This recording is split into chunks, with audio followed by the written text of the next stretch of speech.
Bernard Fèvre-Darcier, bonjour. Bonjour. Après une formation passant par HEC, Sciences Po, puis l'ENA, vous optez pour un parcours inhabituel en entrant au ministère de la Culture. Vous avez ensuite été conseiller culturel du Premier ministre Laurent Fabius, avez présidé 15 années le Festival d'Avignon, 14 années les Biennales de Lyon, 6 années l'établissement public de coopération culturelle de Metz-en-Seine.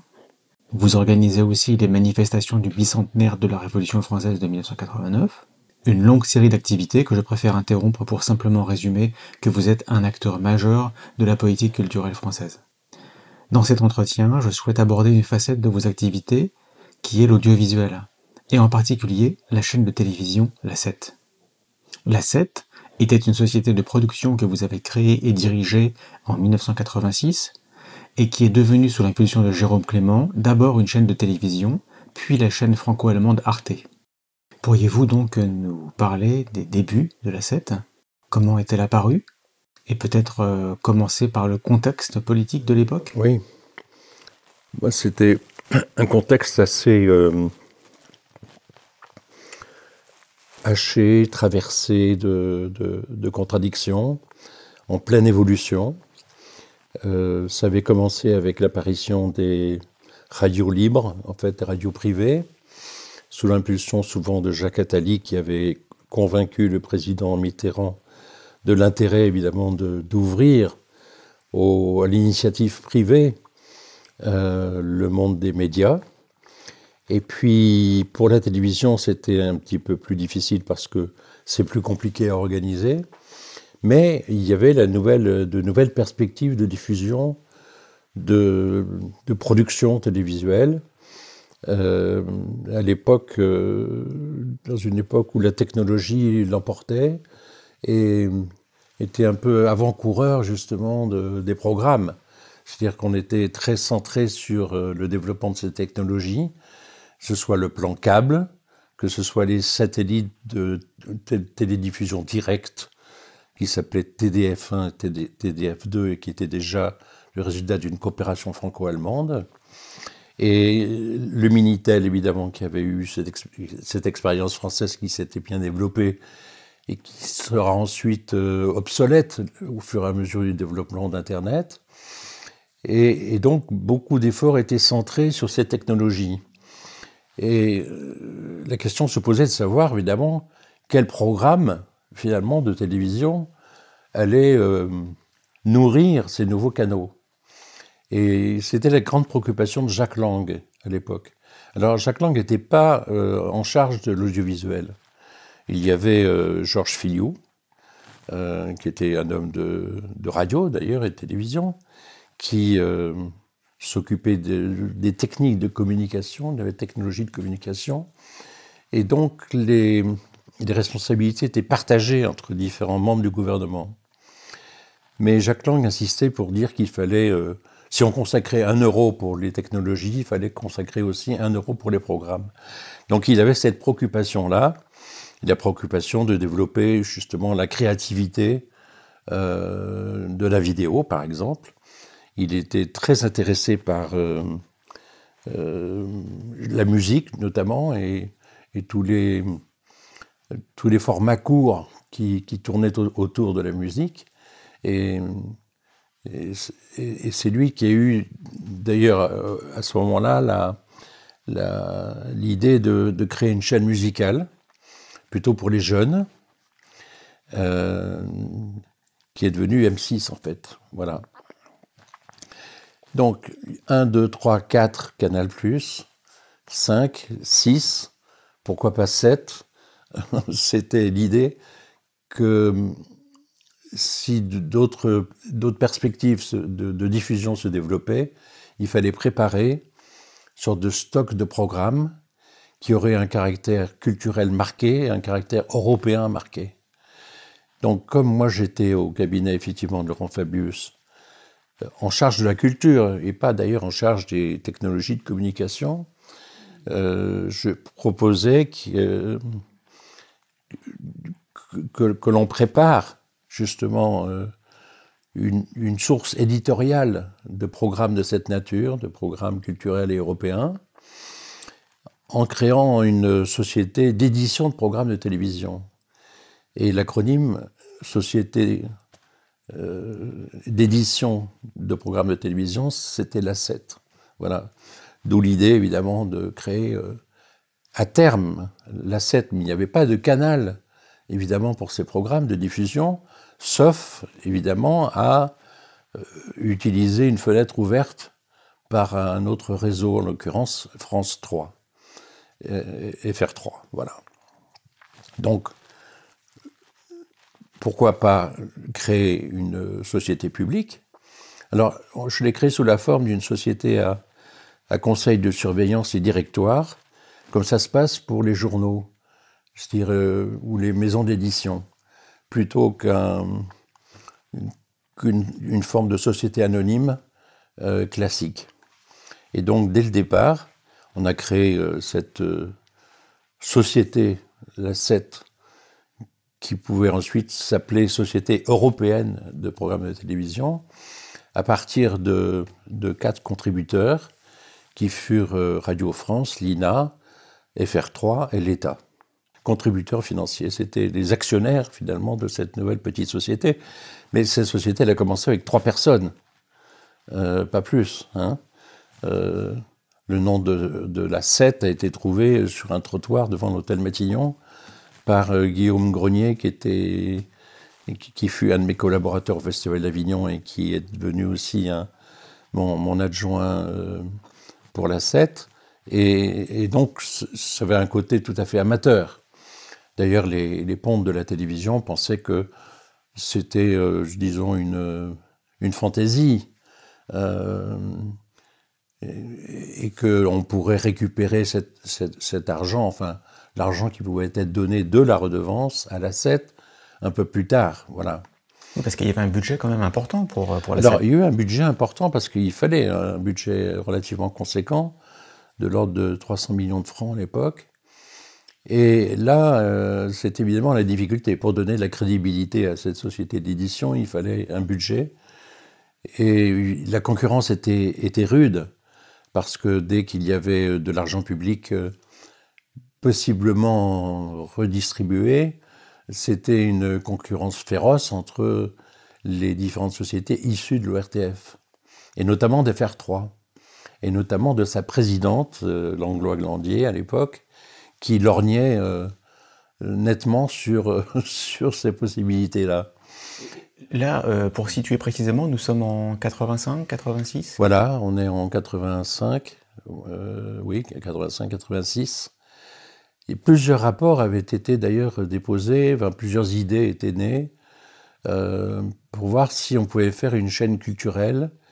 Et il y avait 2 tendances. Il y avait une tendance donc presque scolaire, de télévision scolaire. Ça aurait été une sorte de télévision universitaire. Et le Collège de France avait produit une note, un rapport, nourri d'ailleurs de gens de télévision, comme Jean-Michel Meurice d'ailleurs, pour voir si on pouvait imaginer une télévision à fort contenu, je dirais, pédagogique. Et puis l'autre tendance, qui était plutôt représentée par Pierre Desgroupes, qui était de dire, c'était plutôt le côté européen, c'est-à-dire que est-ce qu'il serait possible que Antenne 2, à l'époque, c'est-à-dire cette chaîne qu'il avait lui-même dirigée, puisse avoir une dimension européenne, et c'était un peu un décalque de la grille de programmation d'Antenne 2, mais à l'échelle européenne. Donc, une télévision qui aurait couvert aussi le sport et l'information. Voilà. Donc, il y avait ces deux tendances. Et moi, j'ai été conduit, à la demande du Premier ministre à l'époque, à essayer de faire une synthèse de ces 2 rapports, et puis d'y ajouter quelque chose qui fut plus personnel, qui était pour moi, je voulais privilégier aussi l'aspect artistique de la télévision. Je pensais qu'il manquait à la télévision la possibilité pour des artistes venus parfois d'autres disciplines de pénétrer justement dans les organes de production et de diffusion de la télévision.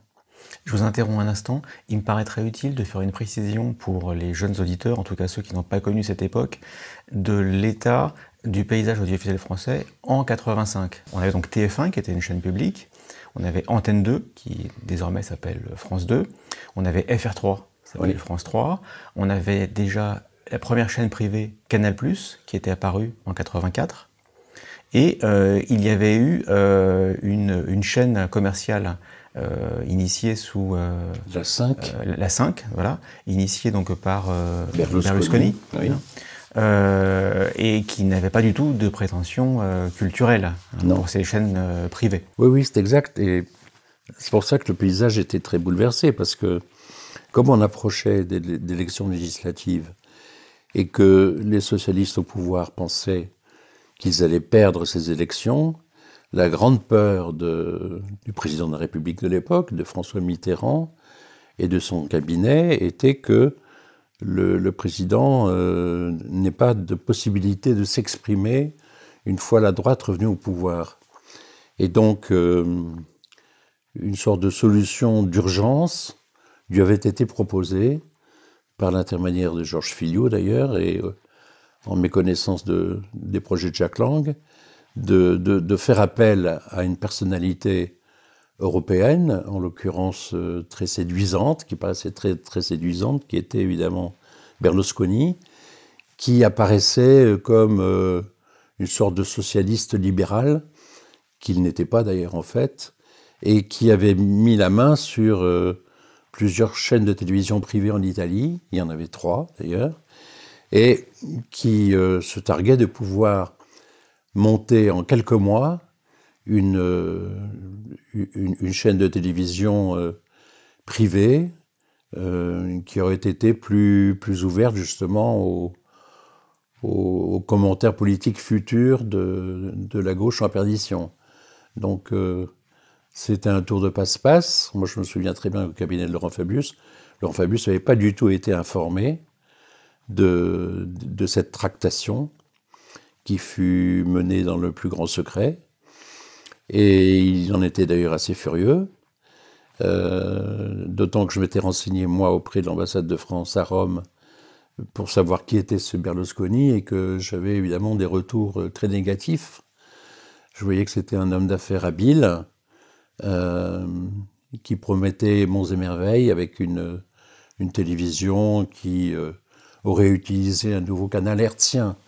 Mais il semblait être le seul professionnel, en quelque sorte, à pouvoir déclarer qu'il pouvait mettre sur pied un nouveau réseau hertzien, parce qu'à l'époque, on était en hertzien. Très vite, et notamment pour les grandes villes. D'où la bataille de la Tour Eiffel, d'ailleurs, parce qu'à l'époque, il voulait implanter le canal principal de distribution bien la Tour Eiffel sur l'agglomération parisienne. Donc il y a eu beaucoup de péripéties comme ça, d'actualité à propos de ce canal, la 5, qui débauchait d'ailleurs des animateurs du service public, à grands coups d'argent, et dans un style évidemment qui se voulait très funky à l'époque, et qui a montré aussi assez vite ses limites. Est-ce qu'on peut d'ailleurs, une petite parenthèse là-dessus, dire que l'arrivée de Berlusconi a quelque part un peu perverti les chaînes françaises en obligeant les chaînes publiques à suivre, quelque absolument. part, avec des hausses de salaire, des recettes publicitaires nécessaires? Oui, mais donc la 5, elle vivait de ressources publicitaires, et elle avait mené, elle avait fait monter les enchères, évidemment, pour avoir des animateurs connus. Et c'est une chaîne à paillettes, disait-on, mais qui pouvait avoir un certain succès. Et l'ironie de l'histoire sera d'ailleurs ensuite que la 5 a fait faillite, et que le réseau hertzien développé à cette occasion, dans un but d'abord électoraliste, il faut bien s'en souvenir, ça aboutit à un canal noir, c'est-à-dire un canal sans image, qu'a récupéré plus tard Arte. Donc finalement, Berlusconi aura, à son corps défendant, facilité la diffusion d'Arte. Bon, à l'époque, la 7 produisait des programmes, il s'efforçait d'imaginer éditorialement des collections de programmes différents, mais ne pouvait les diffuser que par un accord avec FR3, qui acceptait que le samedi, qui n'était pas le samedi après-midi, une journée de grande écoute, de faire de la place au programme de la 7. Et la 7 a commencé à diffuser ses programmes de cette manière-là. Puisqu'elle n'avait pas de canal de diffusion, elle était censée être diffusée ensuite par le couple satellite-câble. Voilà, mais qui mettait un temps fou à se mettre en place. Voilà, mais il fallait nourrir les fameux satellites de diffusion directe. Il paraissait que la 7 devait au moins amasser pendant 2 ou 3 ans un stock de contenu qui ne soit pas donc uniquement lié à l'actualité, qui serait rendu obsolète, pour nourrir un autre type de télévision, à la fois culturel et européen. Il me semble qu'il y avait une exigence de qualité dans la 7 qu'on ne trouvait pas dans les chaînes publiques de l'époque. Oui, oui, parce qu'à l'époque, enfin moi je trouvais personnellement évidemment que les émissions étaient de télévision les plus courantes manquaient d'un esprit artistique. Alors certes, il y en avait quelques-uns, hein, il y avait Jean-Christophe Averty, des gens comme ça, mais moi j'étais passé par l'INA, personnellement, j'ai travaillé 2 ans et demi dans cette structure un peu baroque qui résultait du démembrement de l'ORTF, mais dans lequel il y avait un secteur de production expérimentale, de recherche. Et c'est là où j'ai fait la connaissance d'un certain nombre de cinéastes qui étaient embauchés par l'INA pour créer de nouveaux concepts, et où j'ai rencontré des gens de télévision qui avaient comme souci par exemple, le documentaire de création que Thierry Garel allait ensuite incarner sur Arte.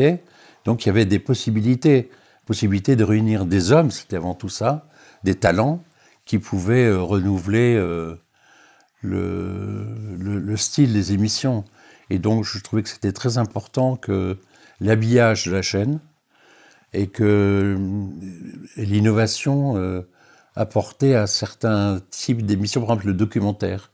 Le documentaire était négligé. À l'époque, on voulait faire de la fiction dramatique, donc des téléfilms, mais le documentaire semblait quelque chose d'ennuyeux, de poussiéreux, etc. Alors que je pensais qu'au contraire, par le biais du documentaire, on pouvait lui donner une autre allure, pour peu que on s'écartât du récit un peu scolaire. Voilà, et donc moi qui avais fait la connaissance, lorsque j'étais à l'INA, de cinéastes comme Alain Cavalier ou Raoul Ruiz, ça m'importait, enfin j'étais imprégné de cet esprit, et je me disais que on pouvait, pour les programmes de la 7, faire appel à eux. Et pas simplement des hommes de télévision, mais aussi du cinéma, mais aussi du théâtre, mais aussi des autres disciplines artistiques. Par exemple, évidemment, moi, pour avoir dirigé le Festival d'Avignon pendant 16 ans, enfin, à l'époque, pendant 5 ans, je trouvais bien d'attirer des talents de la scène théâtrale à la télévision. Je l'ai fait par exemple avec Antoine Vitesse, qui était une personnalité de référence pour le théâtre. Par exemple, Antoine Vitesse avait monté Electre, et s'était donné l'idée de faire jouer Electre tous les 10 ans avec les mêmes comédiens, en suivant ainsi leur vieillissement, si je puis dire. Et je trouvais cette démarche tout à fait intéressante, et je lui ai proposé de le filmer. Bon, Antoine Vitesse n'était pas vraiment un homme de cinéma, enfin il pouvait s'y mettre, mais on lui a associé un réalisateur, Hugo Santiago, chilien, et eux deux, on a tourné Electre au théâtre de Chaillot, que dirigeait à l'époque Antoine Vitesse. Et c'est là où on s'apercevait que c'était très difficile de passer de la scène à l'écran, parce qu'il y a un changement de nature, évidemment. On n'est plus dans le théâtre, on est dans la vision d'image. Et donc la perception est tout à fait différente. Un exemple, au théâtre, vous pouvez avoir un silence qui précède, je sais pas, l'entrée d'un comédien sur scène, par exemple. Et sa démarche, vous le suivez du regard, vous avez une vue à votre disposition qui est panoramique, vous pouvez choisir de focaliser votre regard sur tel ou tel espace, tandis qu'à la télévision, un silence paraît un moment vide. Et donc on ne peut pas... le téléspectateur ressent le silence comme une sorte de défaut. Défaut d'image, défaut de son. Bon. Et quand on a tourné Electre, je me souviens, parce qu'on avait débarrassé entièrement la salle de Chaillot pour permettre des travelling évidemment, on a raccourci de 20 minutes la pièce, parce qu'on a supprimé, lorsqu'il s'agissait de télévision, les silences que autrement on gardait sur scène. Voilà, j'ai demandé à Lavaudan, par exemple, Joe Lavaudan, qui était un metteur en scène aussi brillant et qui le restera d'ailleurs, de tourner Palazzo Mental, qui était une de ses pièces. Et donc j'essayais de faire venir des gens de théâtre dans le milieu de la télévision. Et pour ça, je m'inspirais de l'expérience de Channel 4. Parce qu'à l'époque, en Grande-Bretagne, à côté de la BBC, se créait aussi un nouveau paysage audiovisuel avec la création d'une chaîne privée, enfin d'initiative privée, mais qui était pilotée d'ailleurs par des gens de théâtre. Et Channel 4, bon, Channel 4 a ensuite bien changé, mais a été à cette époque-là une télévision très novatrice, très innovante, par ses modes de production et par le résultat justement de ses émissions. Donc voilà, il fallait vraiment que dans la télévision, d'autres artistes interviennent et apportent leur talent et leur vision. Donc c'était relativement nouveau et ça n'a pas été accepté tout de suite, loin de là. Je me souviens très bien que quand j'ai présenté au MIP TV à Cannes, le grand rassemblement évidemment de télévision, mes idées de programme, j'ai été très contrebattu, très critiqué, en disant mais ce qu'il faut c'est donner de l'argent aux sociétés de production. Qu'est-ce que c'est que cette nouvelle forme qui se veut élitiste? Et d'un autre côté d'ailleurs, les gens de culture qui travaillaient déjà dans la télévision, beaucoup de réalisateurs qui étaient souvent d'ailleurs à la CGT ou au Parti communiste, se plaignaient de dire mais pourquoi voulez-vous que les programmes culturels soient principalement diffusés par une chaîne future? Vous allez nous priver de les diffuser sur les grandes chaînes existantes comme TF1, Antenne 2, FR3, ou alors vous allez nous reléguer à des horaires de nuit qui ne peuvent pas être suivis par l'ensemble de la population. Donc il y avait une double critique à l'égard de ce type de programme. Ce qui était nouveau, effectivement, dans la 7, ce que l'on espérait pouvoir mettre en place, c'était d'abord la multidiffusion, parce que, effectivement, si un programme pouvait passer sur FR3 le samedi après-midi, il ne repassait pas. C'est-à-dire qu'il fallait être là et il fallait être présent devant son écran, ou alors avoir un magnétoscope pour l'enregistrer. Mais je trouvais que l'idée de Canal+, qui multidiffusait ces programmes, notamment ces films, ben c'était une bonne idée, que on pouvait imaginer qu'une télévision, lorsqu'un canal lui serait offert, puisse diffuser 2 fois, 3 fois, à des horaires différents, le programme de façon à toucher un public plus large. La multidiffusion me paraissait nécessaire à l'avenir. Ça voulait dire qu'il fallait négocier les droits pour une diffusion multiple, alors que ce n'était pas du tout l'habitude. À l'époque, si on voulait rediffuser une deuxième fois le même programme, il fallait repayer. Et donc, les contrats ne prévoyaient qu'une seule diffusion et pas trop de choses. Donc, c'était ça. C'était ensuite la place du documentaire de création. que Thierry Garel, évidemment, a très bien illustré.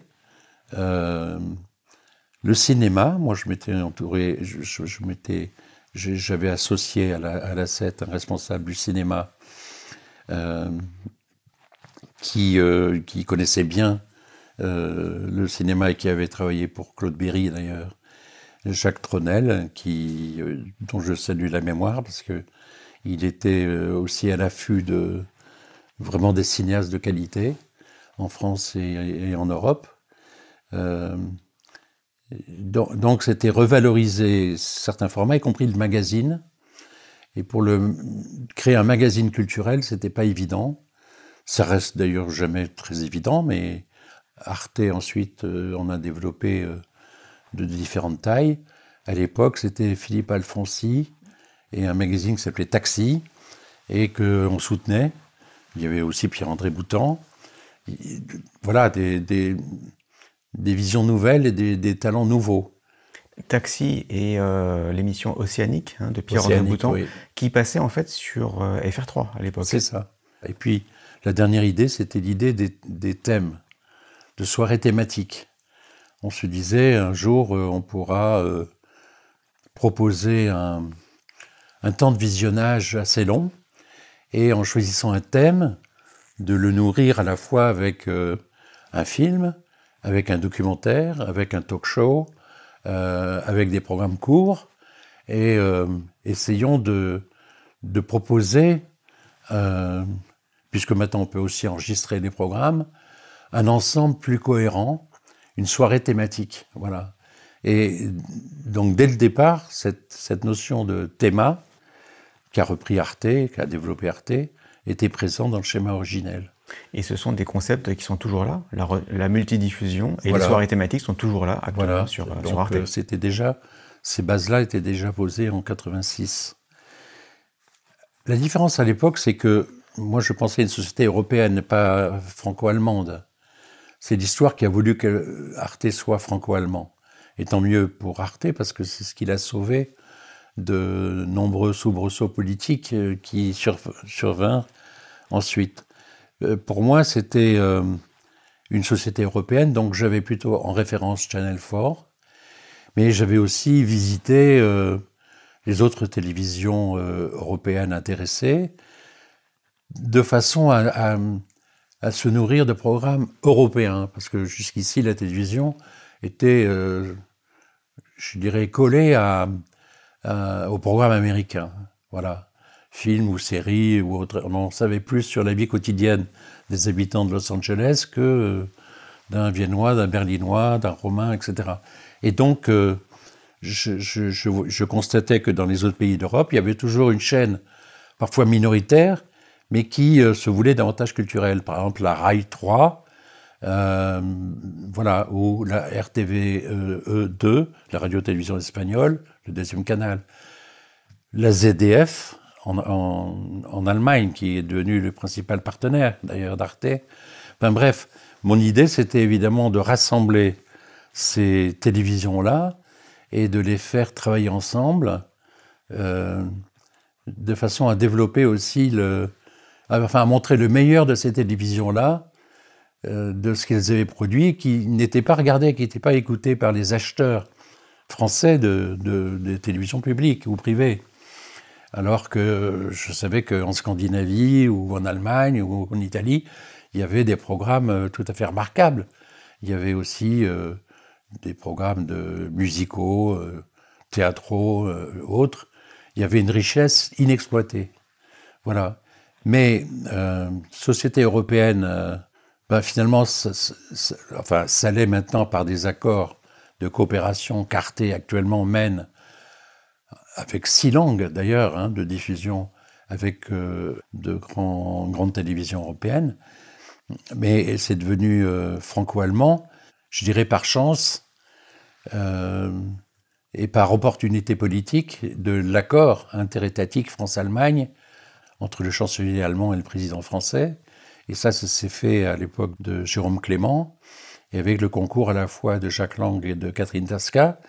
Et en mettant Arte sous, je dirais, la protection d'un traité intergouvernemental, on a fait échapper Arte, et notamment le choix des dirigeants d'Arte, aux différentes instances françaises, franco-françaises, qui avaient pour rôle justement de nommer les responsables des télévisions. Donc Arte a échappé à ça, et continue à y échapper d'ailleurs, parce que si maintenant on imagine un regroupement des chaînes, semble-t-il un projet dont je ne connais pas exactement le pourquoi, en tout cas Arte a été épargné par cela. De même, on peut dire qu'une diminution drastique du budget d'Arte nuirait à l'image de la coopération franco-allemande. Voilà. Donc, de la mesure où on voulait à chaque fois rehausser ce niveau de coopération franco-allemande, on protégeait ainsi le budget d'Arte. Et si, d'aventure, la répartition de la redevance, parce que c'était la redevance, Arte n'a pas de publicité, pratiquement pas, c'est avec l'argent public, eh bien, on savait que ça allait provoquer chez le partenaire allemand aussi une diminution du budget ou des difficultés politiques. Donc, cet habillage, enfin plus qu'un habillage, ce socle franco-allemand d'un traité intergouvernemental a permis à Arte de ne pas souffrir trop des atermoiements politiques franco-français, c'est-à-dire l'alternance politique en l'occurrence. Parce qu'à l'époque, c'était évidemment un grand enjeu.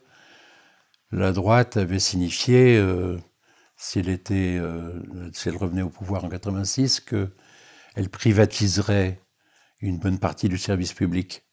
Alors au départ, on pensait à Antenne 2, ou à FR3. En fait, on s'est aperçu qu'FR3, c'était bien compliqué, parce que c'était une société qui avait un grand nombre de salariés et que c'était compliqué avec les autorités locales, régionales. Et finalement, c'est tombé sur TF1. Mais ce n'était pas ce qui était prévu à l'origine, d'ailleurs. Mais là, on a vu apparaître tout d'un coup un TF1 privé face à une antenne de public et un FR3 qui restait public. Voilà, Arte a échappé un peu à toutes ces vagues. Et l'autre chance d'Arte, évidemment, c'est d'avoir pu bénéficier du canal hertzien monté pour Berlusconi. Eh bien, tout d'un coup, Arte a bénéficié d'un régime de diffusion gratuit, d'un canal gratuit, sans rester dépendante de la télévision par satellite, câble et satellite, alors qu'en Allemagne, ça reste le principal instrument de diffusion. En Allemagne, ça reste par la télé et le câble à l'époque. Donc c'est la raison pour laquelle d'ailleurs les audiences en Allemagne ont toujours été un peu inférieures aux audiences françaises, parce que pour l'audience française, Arte bénéficiait d'un canal hertzien gratuit. Est-ce que vous pourriez parler de Georges Duby et de son impact sur la création de la 7 ? Lors de sa première conférence de presse au Collège de France, il avait évoqué les ambitions de la 7 et il avait dit, je cite, qu'il voulait produire des chefs-d'œuvre, être la Pléiade de la télévision, oui. Devenir la chaîne des audiences attentives, être le point de fixation et de réflexion dans le tohu-bohu médiatique. Ça, c'était un objectif qu'on partageait. Bien sûr, la question c'est de savoir comment y arriver. Et c'était difficile d'y arriver parce que c'était une question de diffusion. Là, on avait mis sur pied un système de production et d'éditorialisation, mais on était toujours gêné pendant longtemps. La 7 puis Arte est resté très gêné par l'absence d'un canal de diffusion.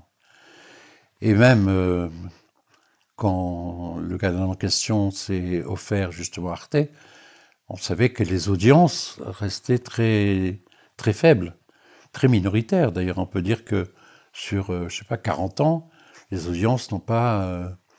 ont progressé, mais très lentement, et restent à un niveau faible. Mais au tout début, lorsque vous aviez la possibilité via FR3 d'être diffusé pendant une après-midi, par exemple la tranche du samedi, il me semble avoir lu que les audiences restaient comparables lorsque c'était la 7 Et lorsque c'était FR3, il n'y avait pas de chute lorsque vos programmes étaient diffusés. Non. Donc, manifestement, il y avait quand même une adhésion des téléspectateurs à vos programmes. Il y avait une adhésion ou une habitude. C'est surtout une habitude. Parce que une audience dépend d'abord de l'horaire, avant tout. C'est plus le cas maintenant, hein, mais la notion de grille de programme a sauté en un sens. Mais c'était lié donc aux horaires et aux habitudes des téléspectateurs qui finalement sont assez conservateurs. Ils ont l'habitude d'appuyer sur tel bouton, voilà, la 1, la 2, la 3, sans se poser davantage de questions et sans regarder forcément une liste des programmes, lesquels étaient les concurrents. Si vous avez en face un match de foot ou je ne sais quoi d'autre, enfin un événement quelconque, politique ou autre, bien votre audience en est affectée. Donc il fallait d'ailleurs s'échapper de la grille de programme. Ce que Arte ensuite a fait, très bien, parce que c'est Arte qui a beaucoup innové dans ces dernières années sur la diffusion, en utilisant Internet, YouTube, etc. Et beaucoup de programmes, parce que justement, ce n'est pas des programmes de flux, mais de stock, sont visionnés, plus encore, à la demande par les individus, puisque c'est offert et gratuit. C'est pas de la VOD, ou très peu. Et donc, l'audience doit être une audience cumulée. Et moi, j'ai fait partie du comité consultatif des programmes d'Arte pendant de très nombreuses années. On était toujours sensible à ça. Le comité consultatif des programmes, c'est une instance franco-allemande avec 7 personnalités allemandes, 7 personnalités françaises qui discutent a posteriori, c'est-à-dire qui donnent leur avis ensuite sur la qualité de tel ou tel programme et regardent en face évidemment les audiences, ou comment les audiences ont évolué au fil et à mesure de la diffusion de ces programmes. Et donc l'audience reste faible, mais l'opinion sur la qualité d'Arte en France est inchangée. C'est-à-dire que alors c'était un peu un paradoxe, à savoir que les gens, enfin les personnes interrogées disaient Arte est une très bonne chaîne, mais ils ne la regardent pas. Voilà, ça a toujours été le dilemme d'Arte, mais en même temps, moi je trouve très très très bien qu'il y ait une chaîne, fût-elle minoritaire, parce que finalement c'est toute l'histoire de l'art qui est comme ça, fût-elle minoritaire, mais qui est très importante dans l'équilibre général. Parce que finalement tous les arts sont minoritaires. Et si on devait sacrifier tous les programmes qui font moins de 5% d'audience, voilà, disparaîtrait les littératures étrangères, la poésie, le théâtre, la musique classique. Enfin, beaucoup de choses nous quitteraient, alors qu'elles sont, même si elles ne sont partagées que par une minorité de public, elles sont indispensables à la cohérence culturelle d'une nation. Voilà, c'est toujours ce que l'on a fait, y compris pour le théâtre, parce que c'est une pensée qui vient du théâtre.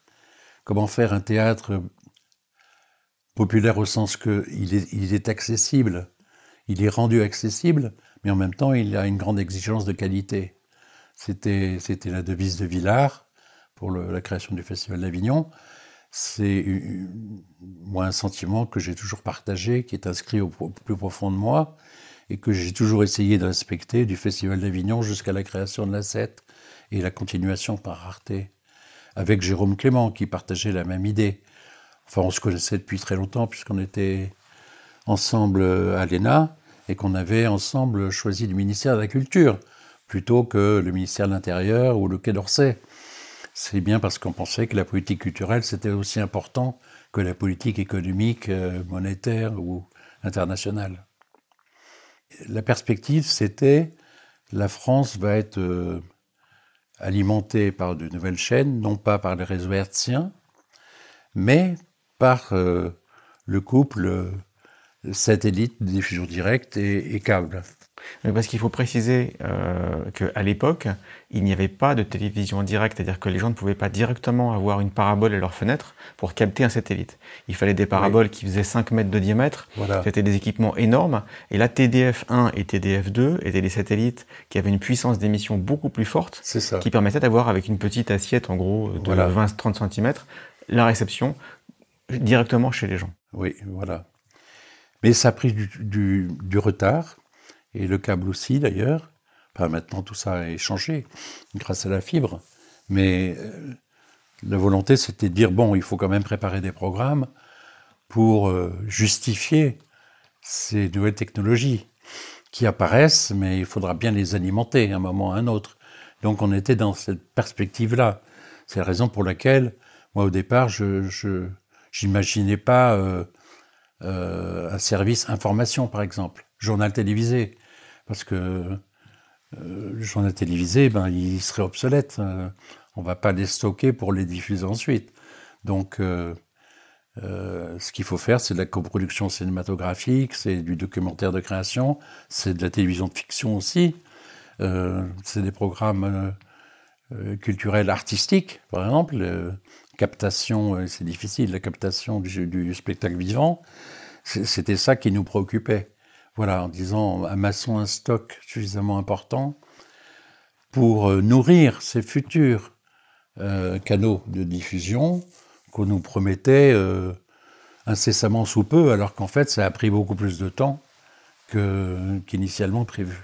Et alors, dans ces stocks de programmes que vous avez créés ou que vous avez initiés, est-ce qu'il y a des noms qu'on pourrait citer? Par exemple, peut-être que c'était déjà après l'arrivée de Jérôme Clément, mais moi je garde un très très bon souvenir de la série du musée d'Orsay qui était passée sur FR3 avec Pierre Dumayet, je crois. Donc vous étiez à l'origine de cette série? Non, pas sous le musée d'Orsay, ça s'est fait après moi, donc, puisque moi je ne suis pas resté si longtemps que ça,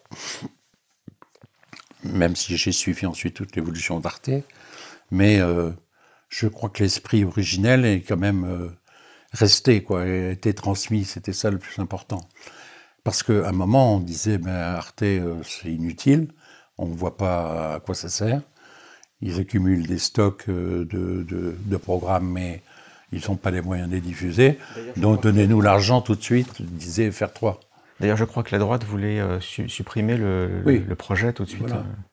Voilà. Et à plusieurs reprises, c'était le cas. Et donc, y compris quand on a voulu reconstituer des holdings, et même maintenant, Arte échappe un peu à ces projets-là, franco-français. C'est donc son caractère franco-allemand, qui n'était pas prévu à l'origine, qui a sauvé Arte, qui a été indispensable à sa survie. Il y a eu beaucoup de coproductions de cinéma, et ça, c'est resté une constante d'Arte. Hein. Et quand on voit les palmarès du Festival de Cannes ou de Venise, quoi que ce soit, on voit le nombre de films primés auxquels a été associé Arte en tant que coproducteur. Coproducteur toujours minoritaire, malgré tout, mais quand même indispensable. Arte a été doté, je le rappelais, de 300 millions de francs à l'époque, la 7 plus exactement. C'était pas mal, évidemment, pour un début, pour un démarrage, avec une équipe de 3 personnes qui tout d'un coup se retrouvaient... Et ça a été inventé par Louis Schweitzer. Louis Schweitzer, avant d'être le patron de Renault, était le directeur de cabinet de Laurent Fabius. Et c'est un grand amoureux du théâtre aussi. Et il est devenu un ami très, très proche. Et c'est lui qui a eu l'idée de consacrer ce qu'on appelle la taxe sur la redevance à l'asset. Voilà, c'est en diminuant, en fait, le taux de TVA qui a pu libérer comme ça une somme importante qui était convoitée à l'époque par tous les autres, notamment par FR3 ou bien par TDF, etc. Le taux de TVA sur quoi? Sur la redevance, parce qu'en fait, à l'époque, on appliquait sur la redevance une TVA. Voilà, au taux normal. Donc c'était un peu un impôt sur l'impôt. Enfin, la redevance n'étant pas considérée comme un impôt. Et donc l'idée c'était de dire que il fallait appliquer un taux de TVA dit culturel qui était bien moindre évidemment, et que cela libérait à ce moment-là une somme que l'on pouvait affecter à l'asset. Donc il est passé par exemple de 19,6 à 5,5, quelque chose comme ça. Voilà. Et ce différentiel a permis de financer donc l'asset. Voilà. C'est une astuce d'un inspecteur des finances. Mais ça a permis à l'asset d'être vite créé, quoi. Mais au départ, on était, je disais, 3 personnes hébergées dans une tour près de la gare de Lyon, qui était à l'INA. Et c'est Jacques Paumonty, à l'époque, président de l'INA, qui nous avait laissé 2 bureaux pour faire naître ce qui est devenu Arte, en fait. Vous disiez 300 millions de francs pour 3 personnes, mais l'essentiel de votre budget était consacré à la conception des programmes et à leur achat, pas à votre fonctionnement à vous. Non, bien sûr. Et petit à petit, l'équipe s'est étoffée. Et après avoir été hébergé dans la tour de l'INA, on s'est retrouvé derrière le siège d'Antenne 2 et juste à côté du siège de Berlusconi. Voilà, dans la même rue. Il y avait le service public et la télévision privée un peu bling-bling de Berlusconi. Et personne n'aurait imaginé à l'époque que la petite 7, enfin devenue ensuite Arte, récupère le réseau de la 5. À ses débuts, Arte avait la même grille de diffusion sur le réseau français et le réseau allemand. Une diffusion européenne, c'était une première mondiale. Oui. Alors qui posait d'ailleurs des problèmes parce que les prime time, comme on dit, ne sont pas les mêmes en Allemagne et en France. En Allemagne, ça avançait au moins d'une demi-heure à 3/4 d'heure. Donc les journaux télévisés, enfin la fameuse coupure chez nous du 20h, se produit en Allemagne à 19h30. Donc il y avait des difficultés sur ce plan. Donc il fallait aménager les choses. Mais au départ, justement, la 7 n'avait pas un département information générale ou journal télévisé. C'est arrivé après. Mais au départ, ce n'était pas nécessaire, puisque c'était des programmes de stock que l'on cherchait à produire. Et cette notion d'information, de journal télévisé, est venue après et en concertation avec le partenaire allemand, avec ces décalages d'horaire qui étaient difficiles à résoudre et qui devaient se faire évidemment à des temps un peu différents. Et les grilles de programmes, j'avais cru comprendre qu'elles étaient un petit peu différentes aussi dans leur conception. Des programmes qui passaient en prime time en Allemagne, parfois étaient plutôt relégués en fin de soirée en France, parce que peut-être jugés un peu difficiles pour le public français. Voilà, c'était toujours un peu compliqué. En fait, je passe ma journée à regarder les programmes d'Arte, alors c'est pour ça que, à la retraite en tout cas, je suis content parce que je peux regarder la télévision que je souhaitais regarder il y a 30 ans, en me disant un jour quand je serai à la retraite et âgé, j'aimerais bien trouver des programmes. Bon, maintenant il y en a tellement, donc c'est possible, y compris sur Internet, mais qui retiennent mon attention, quoi, qui ne m'abêtissent pas, mais continuent à satisfaire ma curiosité que je cherche à entretenir jusqu'à un âge avancé. Voilà. Eh bien, merci à vous.